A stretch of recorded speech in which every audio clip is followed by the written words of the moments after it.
Welcome to Arts for the Health of It, a podcast where you will discover creative ways to improve your health and well-being. Someone may have told you that art isn't for you, but they were wrong. Anyone can create arts for the health of it. No talent or experience necessary. I'm just a little songbird, try to fly my way homeward with the melody, and I make the beat. Don't know where it'll take me, cause when I'm in the dark of night, I sing my way back to the light. Come along with me and your heart will see that a song changes everything. Oh, oh, oh. I could have talked to Corry MacDonald, who is the guest today, I'd still be talking to her if I could. I know.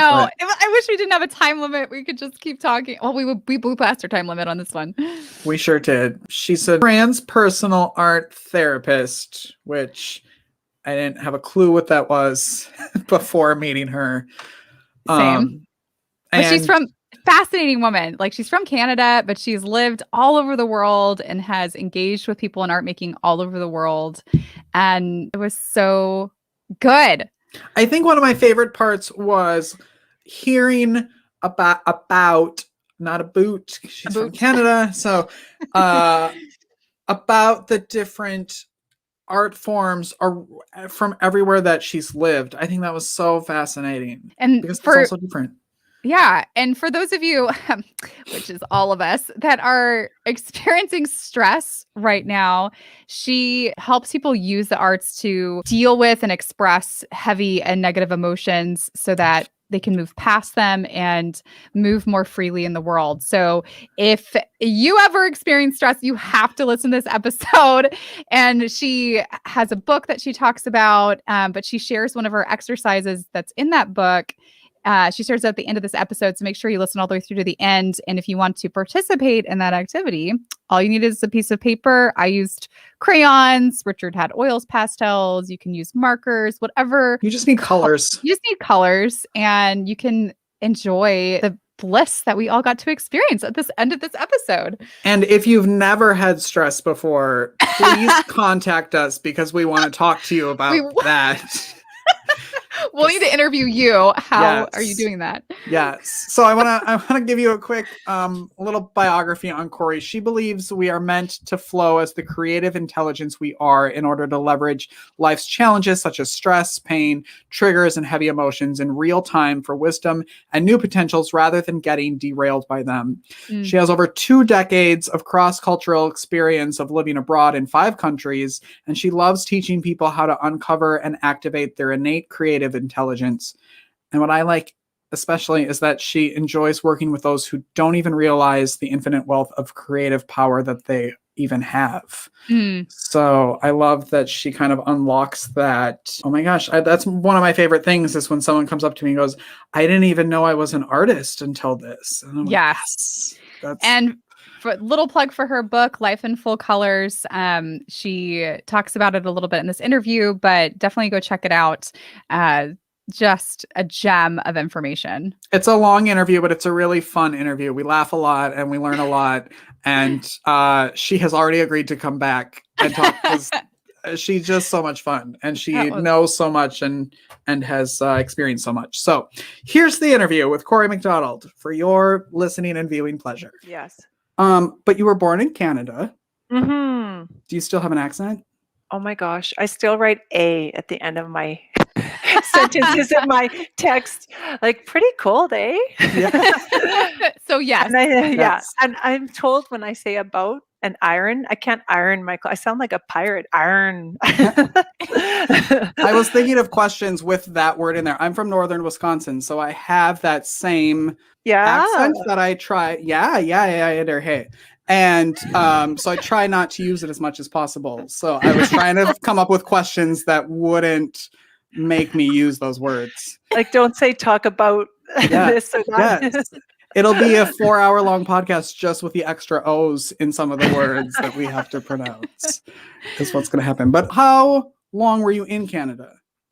Yeah. So I grew up in Canada, and then my husband and I got married super young. Like now that my kids are getting older, going off to university, I'm like, no wonder my mom freaked out when we said we're going to get married. We were 23 when we got married, and then we just had this strong feeling to go and live somewhere, not just travel through somewhere. There was something, thank God it was in both of us. So we went together and stayed together. And we ended up in Japan because everybody was going to Japan at that time.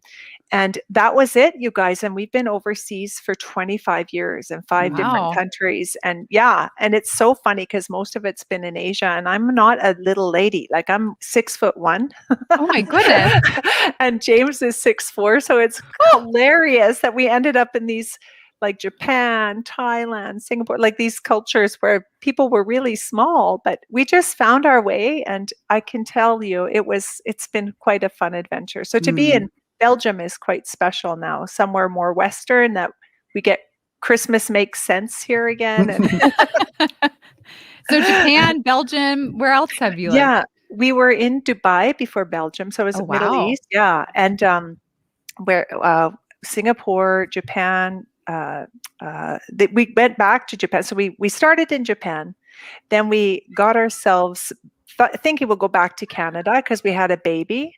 And we moved there out of guilt. Don't ever do anything out of guilt because we were just miserable. Here we went to be near the grandparents. And finally, even my father was like, you guys seem so depressed. Like he said, there's a job at a Canadian school in Singapore. How we pop around is my husband is in education. He's very creative with education. So there's international schools all around the globe for people who get sent to work overseas, but they want their child to be kind of in a system where there's a continuity.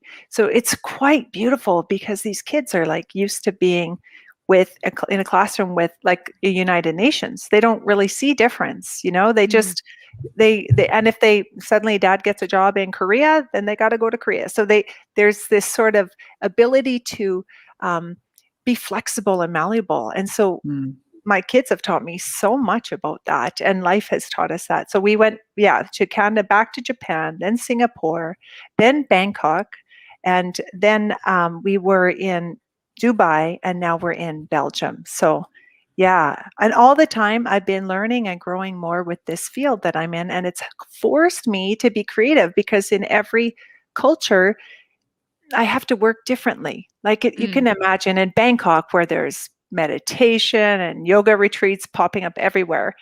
I had this bricks and mortar business. It was just like easy because everybody was so curious about transpersonal art therapy, taking a cosmic view of art therapy. So body, mind, spirit, universe. So there was a lot of, we always start with a quietening in, meditation, coming into connection with this deeper universal self, then flowing into that. So that was the shape there. But you can imagine going to the Middle East as an Islamic country in Dubai. I had to shift how I worked. It was very, very different, a different level of work. But it's fun because something always opens up, and I just have to be like my kids, malleable and changeable, and see what flows. Something always happens. So how did you come to the field of art therapy, and then what is transpersonal art therapy? How would you describe that? That was one of my questions. Oh, yeah. Fantastic. That's a really good question because art therapy in of itself is quite a new concept. And then you add the transpersonal and it's like, what? So maybe I'll start there and then back up to your first question is how I came to it. So art therapy and I'll start with art therapy for the way that I learned a transpersonal approach, studio approach, which means that it's not so clinical, but there is clinical art therapy where you can diagnose and these sort of things. I can, in a sense, but I'm more working with the fact that each person is an artist of their life, a creator. And so the art, in the terms of the art therapy I use, it's basically, think of it as, instead of Picasso or art with a capital A that has to be just so, it's not that at all. It's very much the our emotions are essentially energy in motion. So it's just a container. Hmm. You think of a piece of paper is literally a container for this flow of energy in motion. So, and I'm calling out and inviting the most curious, wonder-filled part of us that wants to explore, like a child that you would see in a preschool. I would say almost like preschool art, like doodling and just flowing out shapes, lines, and colors. The hand just starts to move. And when you start to feel safe and comfortable with the space and the art therapist in that flow, you are like a child. And just something always comes through, and you never know what will come. And that takes a lot of trust, but it's easy to once you catch that rhythm, because it becomes very, very wonder-filled to see this whole dimension of oneself come out onto the page. And with the therapy aspect of it, I go to the root. The Latin root of therapy is therapea, which is to intend towards. And we're intending towards, with art therapy, we're intending towards growth and transformation, to take something that feels stuck and not working, and instead of avoiding it, saying, oh my gosh, this could be an actual art material. What would happen if I put this tension in paper out of me? What would happen if I took this banging into this relationship with maybe, I don't know, my partner or my child or my sister or brother, this guy at work? What would that look like? What would that feel like? What lines, colors? And then all of a sudden this thing is outside of us, and we can start to have some interaction with it, dialogue with it, and ask if we know what it looks like that we don't want, then we can easily pivot it and start to figure out what we do want. So that's in essence. So when we add the transpersonal piece, that's like I had mentioned before, we're body, mind, spirit, but we're also like a micro to the macro. We have this creative intelligence within us. Most of us have no idea. I had no idea for decades that I had any of this inside of me. You got to do what you don't like to figure out what you're going to do. Like I had a lot of education and 4x4ing through life. I called it, like, I just didn't know. And, but then once you wake up to the fact that, wait a minute, I'm a creative being. And if I'm the micro, then I can connect. I could make connection with universal intelligence. And as you're in that power of play, you're so chilled. You're no longer in this ruminating beta mind. All of a sudden, you can download insight and wisdom and next steps that you couldn't access before, when you're thinking you're this separate piece of life without any backup. We have all wealth of intelligence coming to us. It's just that we're never taught these ways in school, Were you always creative and artistic, or was that something like did you always have that childlike essence, or was that something that you had to figure out for yourself before you started doing the work? I like that question, because I know we all start with that. We definitely start with that, Richard. And then things start to shut that down, depending on our conditioning, our families, the kind of schools we go to, the kind of culture we're in.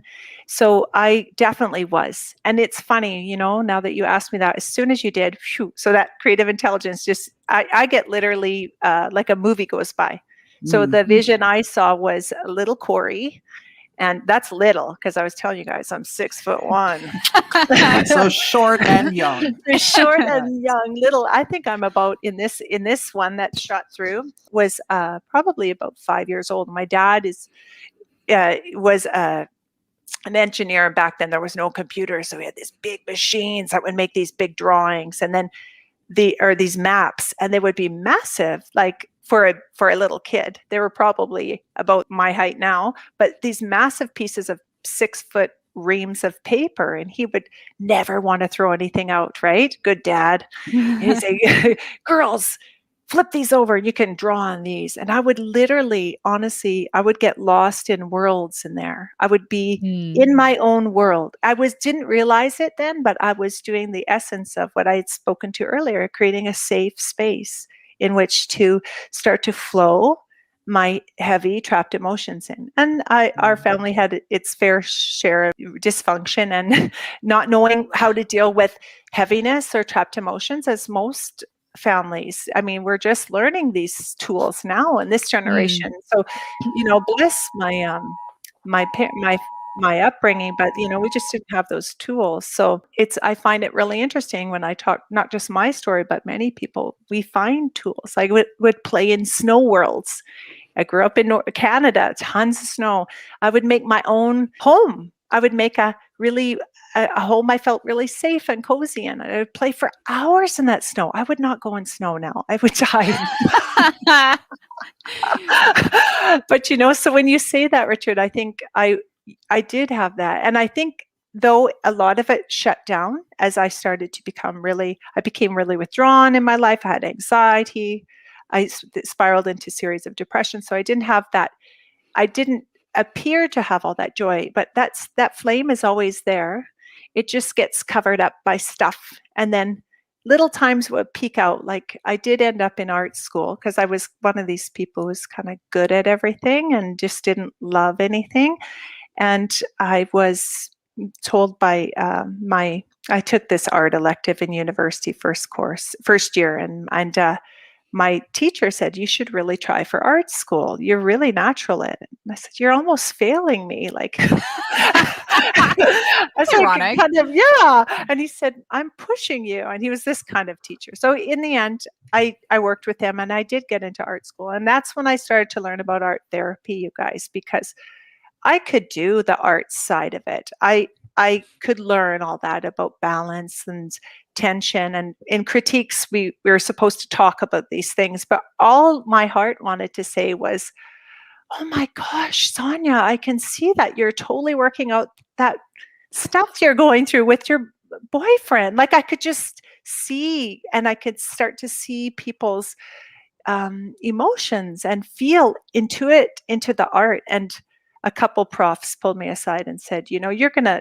graduate just fine, but you should really think about art therapy. That was the beginning of me starting to pick my way towards it. Yeah. And you mentioned that there was kind of that flame was always there, but there was this covering that you kind of had to go through uncovering. And was there an impetus for that process for you? That may be too personal of a question, but I know that journey of uncovering or taking off the armor and those layers of protection. I know for a lot of people that I know, there's sometimes an inciting incident for what drives that. Oh my gosh, I love that question. There definitely was. I think it's like you say, that there's certain things that happen, certain events that there's a realization that it doesn't have to be this way.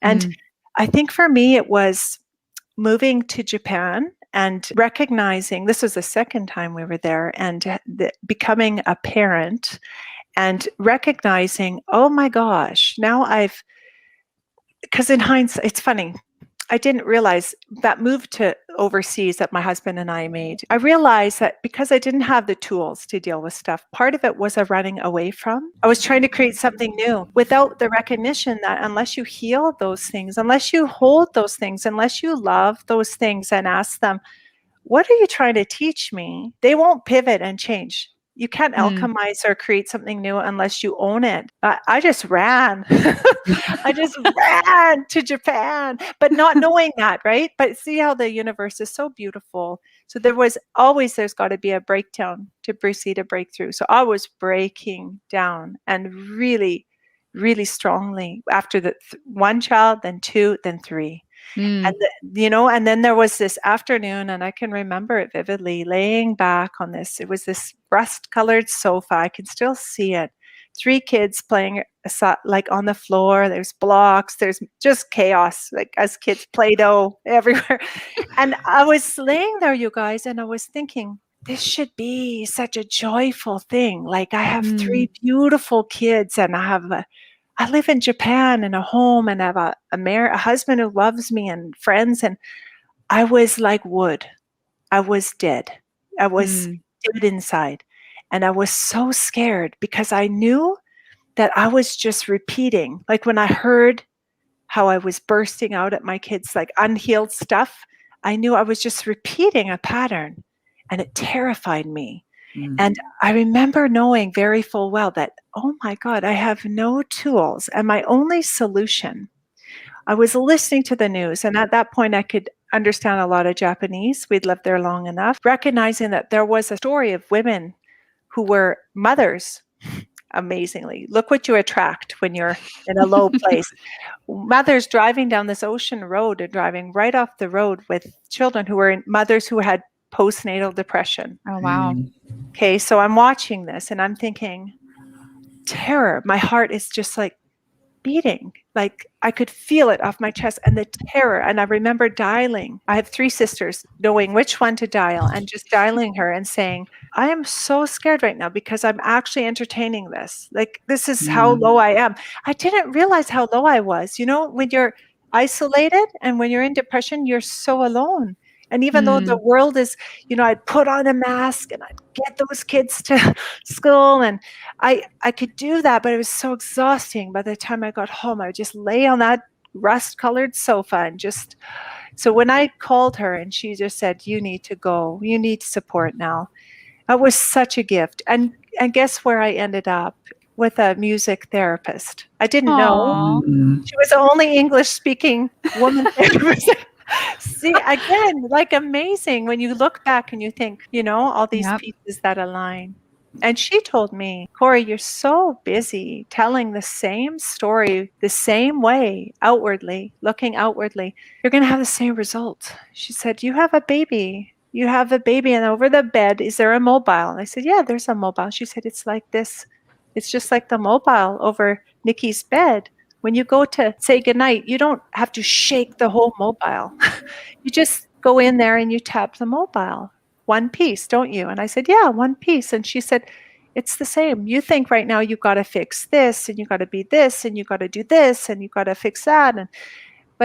And you're yada, yada, yada, your story, you're telling it snowballing. But actually all you got to do is tap one piece and that's you really well. Just take care of you really well. And turn inwardly. She put me back into connection with the art again. So I'm just grateful for that because that was the beginning of the shifting from this downward spiral, you know, to the upward lift. So, oh my gosh. That's such a beautiful story. And thank you so much for sharing that. I think those times of transition in people's lives are a very natural place that people find the arts because we've used the arts throughout human history to help return to find equilibrium. Pivotal moment for me, which I've talked about on the podcast, is my experience with leukemia and all the emotional after effects of that, and very similar experience to yours of finding that the art being this powerful container to externalize and then transform all that negative heavy stuff. So I love your story and I love how you articulated it. Trying to find the balance of not waiting until you're at the bottom or you're at the worst part to find the arts. It's like, what could change in your life if you did it regularly as opposed to waiting until point of crisis. Yeah. Well, and you came into it with all of this art background and all this art training. So you had all these skills. You were supposed to know. Yeah, you would think, right? Yeah. I should have known this stuff. Yes. But that's fascinating to me too, because I do think about that. And I think, what happened? But what happened is I took on this new identity and I thought it's an all or nothing thing. Like now I'm mother.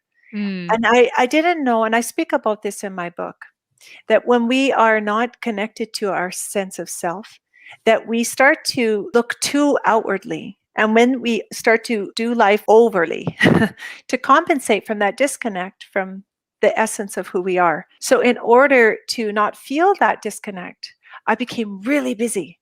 So I was over giving, like everyone's needs before Corry. Like I would never have thought, as my beautiful musical therapist said, just wake up, light a candle, even if it's 10 minutes before everyone else, and just take one brush, even if it's one color. Just feel something creating out of you. This was how basic I had to be. And you're right. I graduated from art design with honors, but it wasn't art made from the mind. She was inviting me into coming home to myself. That's a very different thing. And I talk about the whole mind, that we have this beautiful thinking mind, but so often too many of us are operating like 99% of the time from there. And we have a total disconnect from the center. In Japan, they call it the hara. And you go from the hara is your heart or your center, and kara is from. So karahara, I always love that rhyme. And or the Chinese is dantian, or we say our heart, or our center, our core. I laughed that my name's Corry because now I'm always like, go from the core. So, that's a very different thing. And I'm doing some beautiful research now with heart math and to mindful science. I've been invited into them, and I use a lot of the research because I'm also I'm an advanced student of Dr. Joe Dispenza, because I'm curious about the neuroscience behind art therapy. And a lot of this new science from Dr. Joe, Bruce Lipton, all of these, Greg Braden, it's coming out of heart math, where we now know they can measure this, that yes, the thinking mind is important, but the feeling mind, which, okay, this one's linear, logical, keeps track of time. It can be trained. Like I can learn how to be an artist from here. But this one got bad rap sometimes because it's messy, chaotic, has no idea about time. It's just like, it's like I said, curious, wonderful, it's very childlike. However, it's not childish. It's not throwing tantrums. It's going into curiosity and like, let's go. And playful. Well, this one, when they measure in the magnetical field, it's 5,000 times stronger than this one. So can you imagine how much power we're losing when we're not listening to this beautiful, intuitive, messy, but creative heart? So when you get the two going, that's when you're humming, because we need them both. We really need them both. That's when life gets wonderful and juicy, and we want to be alive. That's when my spiral started going up, because it was like I was stopped waking up. I used to call it the big fear. I would wake up, it felt like a brick was on my chest, and I was like, is this how my life, like I'm going to wake up like this every day? But I didn't know that, no, once you get this in coherence, I jump out of bed now and I'm like, what are we going to create today? Like, what's going on? That's a very beautiful way. And I'm so grateful that if I could go from there to there, that anyone can, because I was a miserable mama. What did you create today? Oh, I had so much fun. Thanks, Richard. I created, first of all, the most delicious breakfast. And I have to say, I do this. I ask my body now. I was so, I never thought about how I am a full creative being. Now I know, like I bring all of me to each situation. And so this morning I was like standing in front of the fridge, and then I started to kind of wonder, and I thought, oh yeah, I can ask. So I often put my hands right on my heart and say, what do you want today, body? And then I always laugh because it's different every day. I'm not someone who can do it the same all the time. So I had a beautiful oatmeal, and then I got the strong sense. I hear. It's almost like my voice talking to me. But now that I've done this form of art therapy long enough, I don't need to do it on the paper to find out information. I can just ask my creative intelligence, what's next? And it was raining out, and I heard walk in the rain. It's been so long, because in Dubai, we never had rain. So I took my dog, and she was not happy, but we walked in the rain. She was like, I never once said I wanted to do this. It was all you. I know. Oh my gosh. And then after that, it's so great, because then right away in the walk, I start to get downloads of, okay, I'd love to put this in my blog post. And then there was 2 people I could think of for inviting on. I've started live streaming, trying to feel into that. And they thought, oh, they would be great guests to have, because they don't do traditional art. Like one is not what we think of as art. One is a writer. And I thought some people express themselves through writing or, dancing or running, or like there's so many ways to create your reality. So yeah, it's like that. So I started to connect with people. So it was that kind of day. I call it a loosely held plan, Richard. I have a general plan, but I hold it loose so that anything that wants to come in and that I couldn't have imagined, that's when life gets really juicy, because amazing synergies and synchronous events start to happen like that. Like that's meeting you guys. Come on. Which we're so glad. Oh my gosh, me too. Well, and we have a great question from our producer. Since you've lived in so many different places, and you kind of mentioned this, talked briefly about this, alluded to it earlier, about how your arts practice and how you did your art therapy shifted based on the culture that you were in. Can you talk a little bit about your observations about the differences you see in different cultures and how they value the art or the role it plays in the culture and society? This is one of the questions I was thinking of, but I had about too many times in the question and I kept saying it about.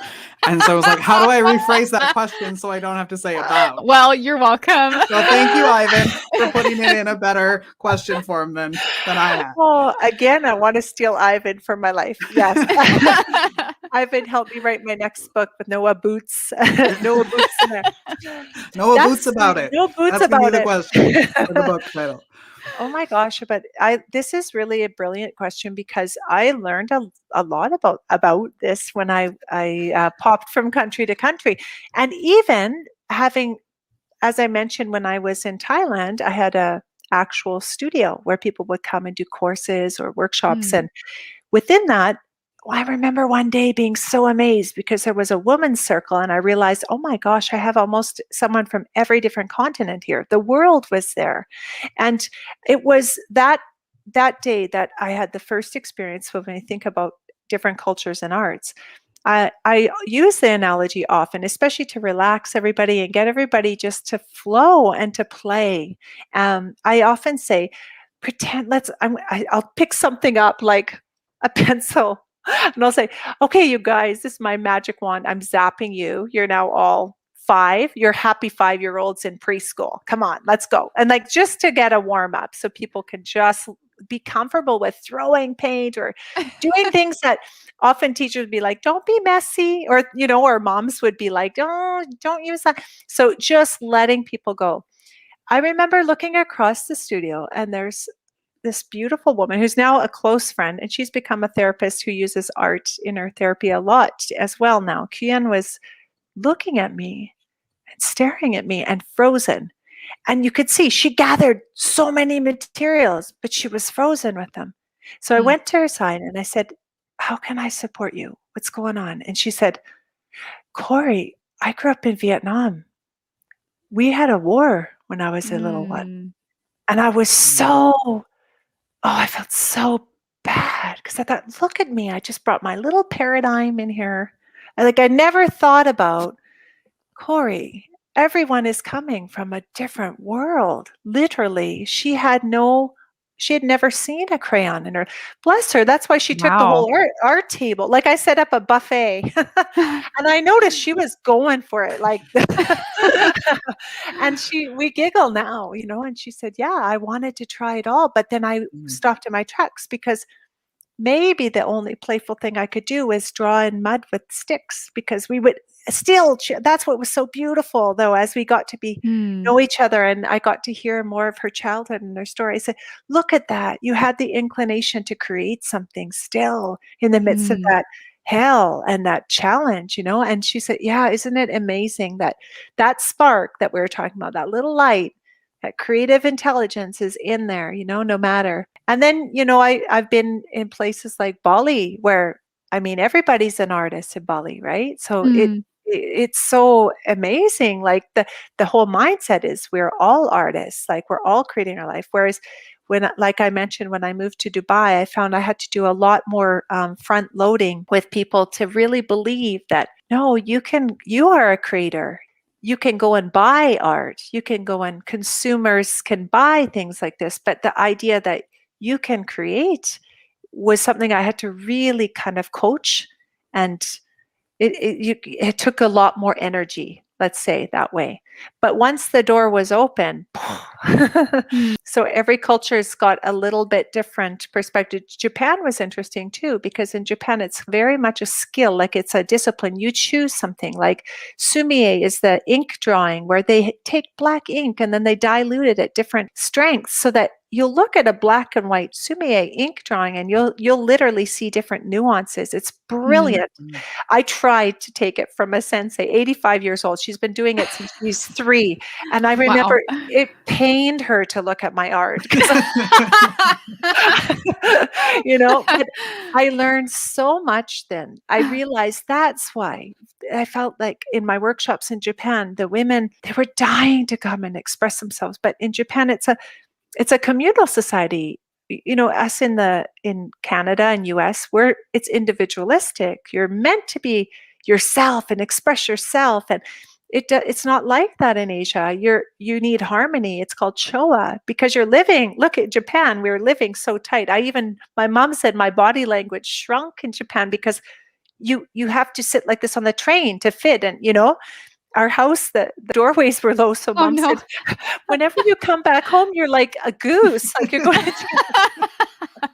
But, there's a containing. So you don't just splat out, your expression. So there was like a process. I would say, okay, let's do a brain dump and just dump our stress out on a page.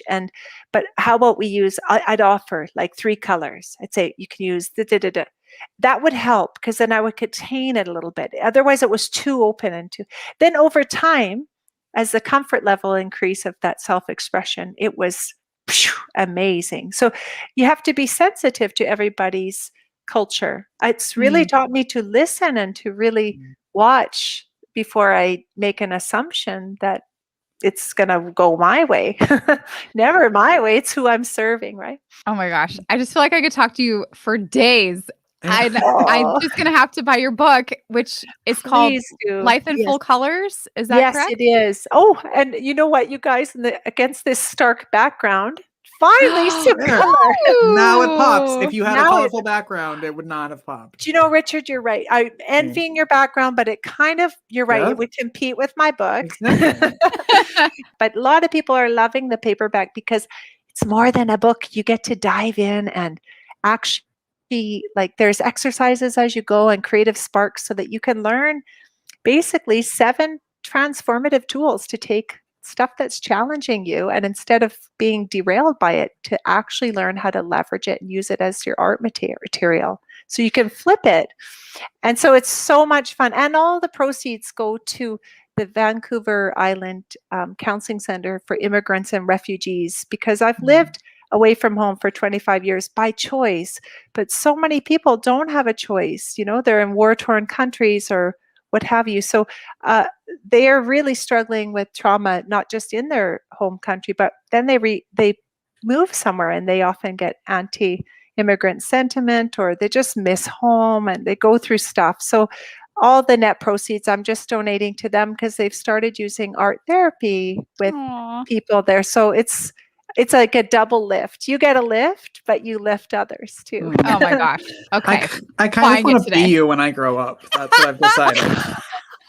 Just so you know. I'm never growing up, Richard. Well, it'll be quite the journey then. Oh my God. Why was it so important for you to write this book? Oh yeah. This book was very important because people just started asking. They were It's so gorgeous when people realize, oh my gosh, I can change so much just with crayon, and finding out they can move energy that's heavy and stuck and trapped, things like sadness and shame and regret and anger and fear, those things that we hide away from, that they could take that and love even that part of them and play it out and find new ways and answers. So they started saying, Corry, it's so simple, but it's so needed. You should write a book. And after you get 5 people say that in 1 month, that's again creative intelligence saying it's time. And then guess what happened? The lockdown happened. And we were still in Dubai then, and I was home with all the kids. I have 3 teenagers and dog and Jamie. I was thinking, I feel this book is coming. It's like a baby. I feel it's coming. That is one giant paper cut. That's a big. I would want to birth that. That's a bad shape. That's when the imaginal world is not good. No, but it came through really fast. Like in March, there was and in a Dubai house, you have this extra room off to the side. It's supposed to be where your maid lives. Well, we didn't have maid. I have kids who have chores. So so that room was empty, and I would just go there in the morning to try to get quiet and meditate. And then I heard, take your laptop. And so I would get quiet, and all of a sudden, boom, like downloads would come, and it came so quick. So it was a really fun process. And it's filled with stories, not just my journey, but so many people along the way that I had the honor of seeing transform. So it was like, it reminded me of Sesame Street. As a kid, I used to watch This Is Your Life, when they go back and they meet people like the salt and pepper meet the toast and eggs that they used to do. It was a silly skit. But anyhow, I felt like, wow, I got to go back and meet all these former workshop attendees and clients and ask them, can I share your story? Because all these stories and memories were coming back. And then it was gorgeous because they were like, Corry, I would love for you to share my story. And many of them had become artists because this happens.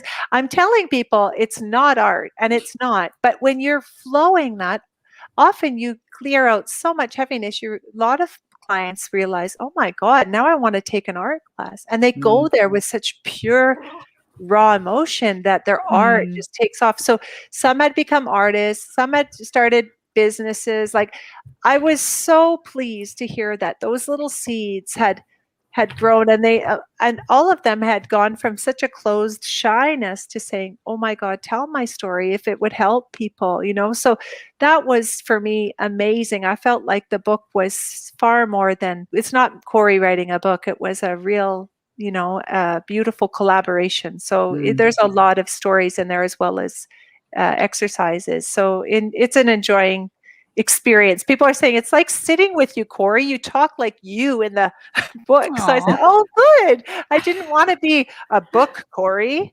And you have one of those exercises that you're going to share with us today, right? Yes.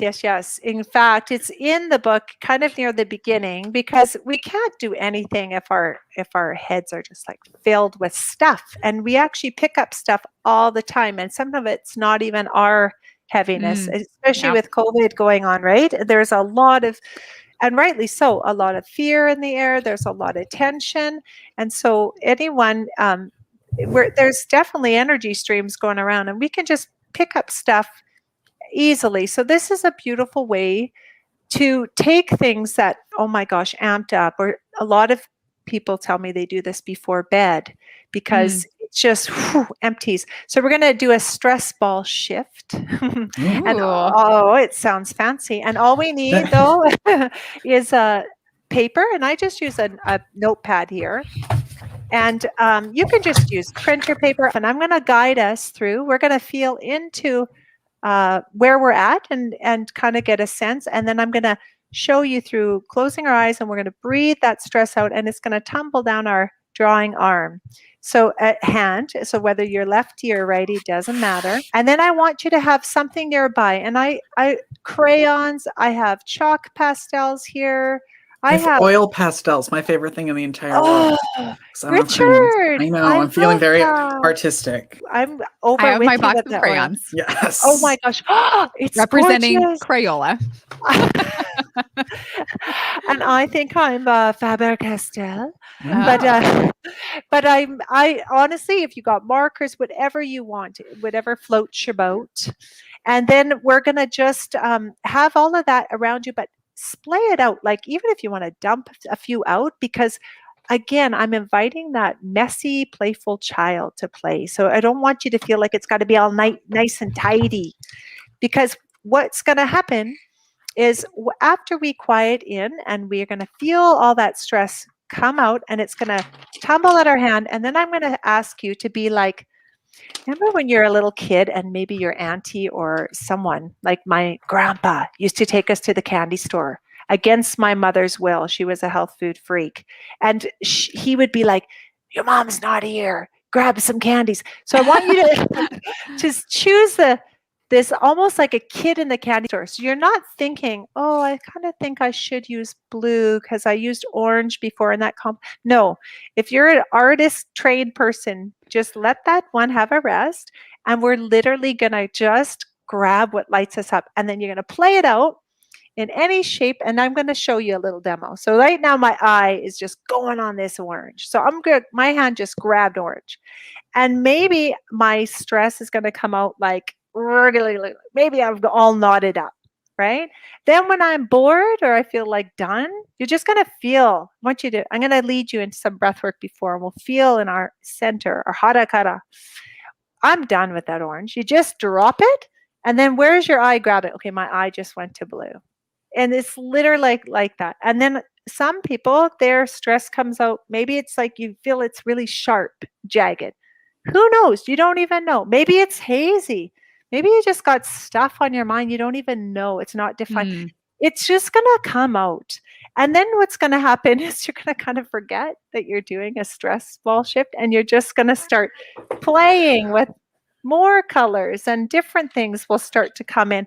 And as you do, I'll kind of mention to you that, and I'll guide you a little bit, but let you know that you're going to start to notice that, you know what, I'm a person who likes curvy lines, or I'm a person who really likes linear things. And you'll just play the way that feels good, whatever lights you up. Because actually, this is good medicine, because what we choose in here, we bridge into our life.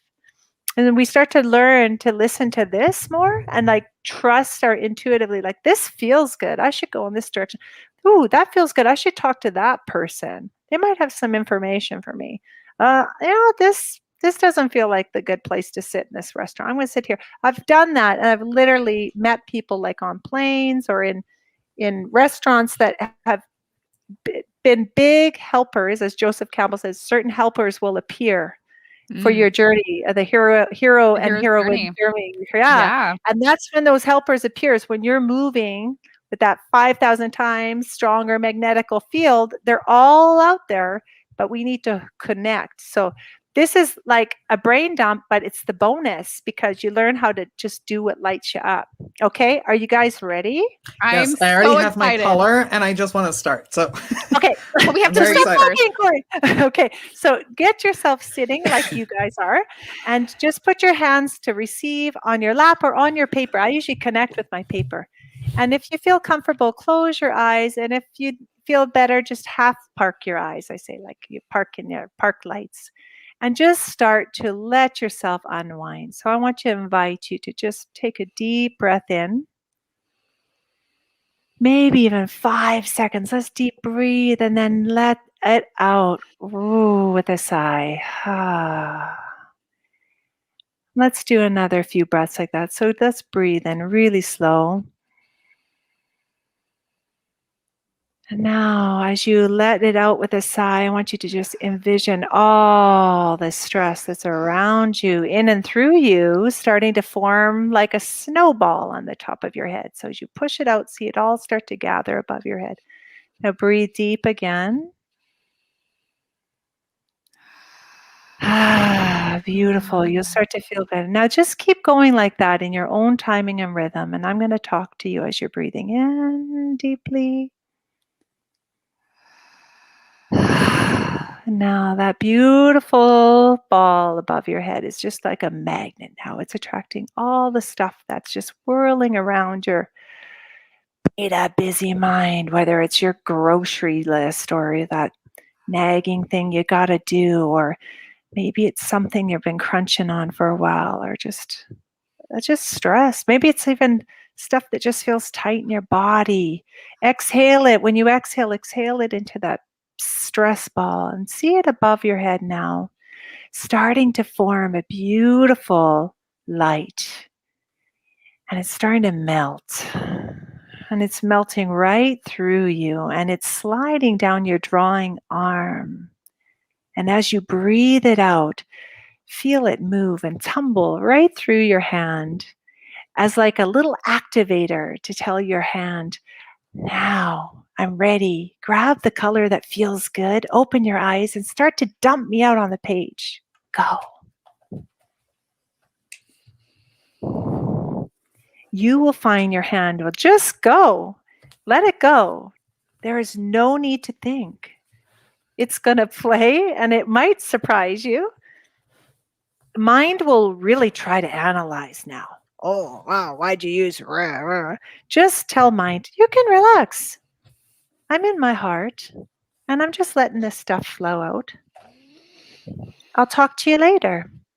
When you're bored, remember, just drop it. Like a kid in a candy store, choose another candy. And play and play and play and play until you realize, oh, I want to try something else. Be a curious, childlike scientist. Keeping your breath.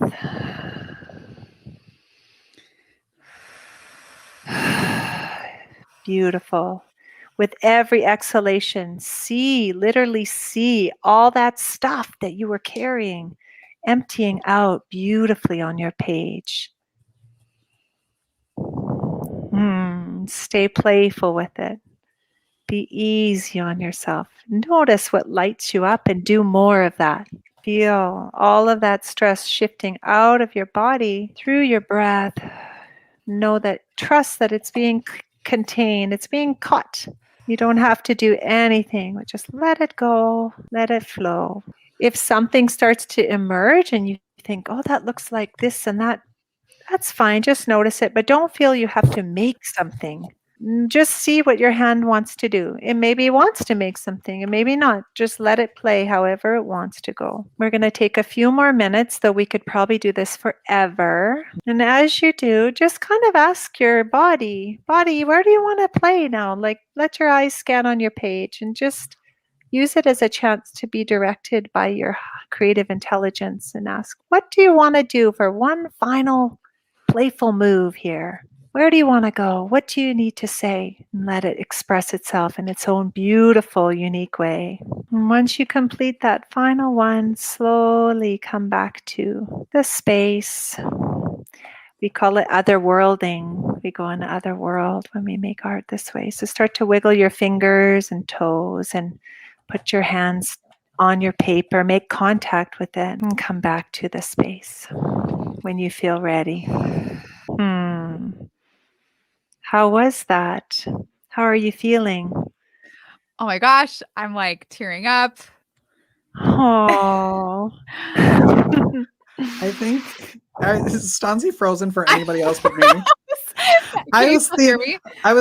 We can hear you. I thought the entire time, is she gonna open her eyes? Like, why is she not doing this? She's really into the meditation part. And I was all right, well, I'm not gonna stop her. Danza, you look so peaceful. Richard, how are you feeling, my love? I loved that. It was like when I was a kid, my mom let me take all of our extra paint and she let me paint my entire bedroom. I just took rollers and I just rolled colors all over my bedroom, and my entire room was like this huge circus. I loved that room. Like, I love color and I love like just random like paint splatters. So this was when Stanzi, I'll show my, can we show ours? Please show me. I would love Not that this is that exciting, but that's what I came up with. Oh, I don't know which way to go. Yeah, anyway. It can go anyway. Oh my gosh. Amazing. It feels so fun in your world. It's my head looks like this backdrop usually. That's like but this is what's so cool. It's like, see, it started as this stress, right? But look how you alchemized it and turned it into something completely playful and with your thumbprint on it. You can feel you in there, can't you? Yeah, and it started like I covered up a lot of it as it was like morphine, where I was like, I don't like that anymore. Like, that looks too hard for me. You blew the energy field. You went into your own. That was so cool. And I love this, but I love incorporating this type of exercise with my spiritual practices. I'm a Christian. And so I'll incorporate it into a prayer practice, of perfect. What am I feeling? And then once I get that out of the way, it's I can feel and sense God speaking in and through the art, and it transforms. Like, so my piece started like lots of chaos. Yes. Wow. Me too. Me too. My brain right now. Yes. And just as I was going that last little piece, I just had this strong sense of the color blue, just like hemming me in and surrounding me. And just the sense of, I have you and I see all of it. And I'm covering all of you and all of it. And so when I got kicked out, I wasn't stressed. I was just sitting there just like, oh, it'll be fine. Totally blissed out. Oh, yeah. And I heard you say you were moved to tears, which was beautiful. You Yeah. really, you could, that's just it. We move from the heart, and we feel, and to feel that power, like you said, I call it creative intelligence. It's God. It's divine. It's that part of us that's so knowing and so loving that it's often, I mean, even hearing you say that, I was tearing up and just celebrating, like my cells were dancing when Richard was telling me about his childhood memories. Like things start to piece together, and like when we're in the field, a unified field, that there is no time, there is no space. So all of those cascade together, and we realize that, wow, it's just this beautiful expression that we are. And so I'm so proud of you both for diving in with me. Thank you for reading it. And I wanted to say, like, a little side note here. If people are listening, if you're listening and you're like, this is way woohoo, this is like out there, and I'm a rational person and I do rational things, there is a level of mental clarity, and like I feel like this allows me to think clear and allows me to think more rationally when I go back to the work that I need to do, because because the emotions are there under the surface, whether you admit they're there or not, and they affect how your brain can operate and how your thinking and decision making can operate. So when you clear out the noise, you can think more rationally and come to your work with a clearer head. And like you talk about, like coming more from your heart and from your coming as a whole person instead of coming like as a brain, when we are a whole person, whether we recognize it or not. And when we do recognize it, there's a lot of power there. Does that sum it up? Oh my gosh, that's perfectly put. And that just sparked something else in me to add to that, which is that you're right. When we bring those two together, that is when people say, oh, I want to be aligned. Like sometimes people don't even know what they're talking about. I do that. I throw catchphrases out sometimes in it. That is alignment. And that is when we have pure intelligence, because you're right. Things just come. And I mean, I know people who afterwards they say, oh my gosh, no, I'm sleeping better. So when sleeping better, see, it's all part of the whole, right? Then they're sleeping better. So then they're waking up and their mood is better. They're able to think with clarity. And also I noticed that when people are doing this sort of work, for me too, I had such fog. I couldn't just know which decisions to make. Now I don't waste any time. I mean, I wrote a book in a month. That's amazing. and I don't believe that I could have done that without these sort of tools. So I'm sharing what I do. So before I love that you said incorporate in your spiritual practice. Sometimes when I sit down to meditate or be in the silence and make that inner connection, it's just too busy. Life gets insane sometimes. It's just sometimes it's just humming, or something's derailed me and or I'm triggered by someone. My God, the traffic in Dubai was like 8 lanes. I was like, oh my gosh, using that. Yeah. And you just drive everywhere there. You can't ride a bike. It's not that kind of place. So it was like literally I would have to take the traffic off of me. So just a quick, and then what happens, you guys, is you start to learn how to move this out of, you don't even need to pull out a crayon. You start to do it, and that's called energetically. We have this incredible imaginal realm, and the mind doesn't know the difference between real or imagined states. So you can actually just do this. Like I've done this where I am driving and someone cuts me off and I'm so scared and jarred. Now we're in a new country. I'm learning there's new ways of driving. There's new roads, and turnoffs don't look like turnoffs here. And there's certain things I get jarred and frazzled and I can feel. So I'll just brain dump this as I'm driving. I'll just see it, Yeah. And that's Don't grab a notebook and crayons while you're driving. No, while you're driving in traffic. We're not. No, I'm still 10 and 2. Yes. But I'm literally seeing myself doing, and we have a felt sense. We have our 5 senses, but then we have the felt sense we talk about in art therapy. And that's, if you can feel it, they talk about this with law of attraction too. If you can feel it, see it, you can be it. And so even with being a writer, I had this block saying, well, I can't write a book. When people would say you should write a book, I'd be like, oh, I'm good with a paintbrush, but don't ask me to write. And I had to get rid of that. So I would literally see myself at my computer writing. And sure enough, when the book started to come, that's how it came. I would sit there after meditation and I'd see myself in the same space as a writer. And I became a writer. And interestingly, a professional review came out yesterday. And while it does sound, you're right, a lot of these concepts can seem kind of woo-woo and too soft. But the reviewer said, I've read many of these kind of books, but this was so intelligently researched. And I thought that's interesting because we can access a higher level of intelligence and we can so you're not running around like, kumbaya. You're literally getting through life really well. And with this intelligence that's accessible, but often it's just doesn't feel like it is because life just feels like it's overtaking us. Because this thinking mind, it's a beautiful thing, but it's a problem-solving machine. And the thing is, if there is no problems, it'll find a problem. And then once it gets a problem, it'll grow 5 heads, and then they'll grow 5 heads. That's how it rolls. And that's why we pray, and that's why we quieten ourselves, and that's why we meditate, and that's why we do things like drawing or cooking or gardening that they can center us and they can quiet us and quiet this one so we can activate the essence of us. So there are things we need to do so that we can keep this one under control. And then once it's like Dr. Joe says, it's like a wild stallion. You got to train it. Who's in charge? Is the stallion going to think you're a wimpy rider? Or are you going to show it who's boss? So once we have these tools, it gets in line, and then, wow, then your mind works beautifully for you.